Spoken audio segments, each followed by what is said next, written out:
เขางามงามทุกคนเลยน้ำก็มดเลยนะน้ำใส่เขาก็มดเลย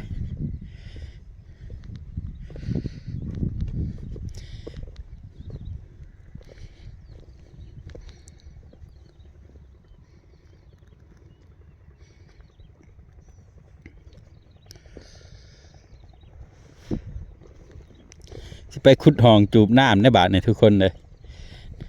ขุดวานไหลบ่ทันมันนี่ขุดใหม่อีกมันนี่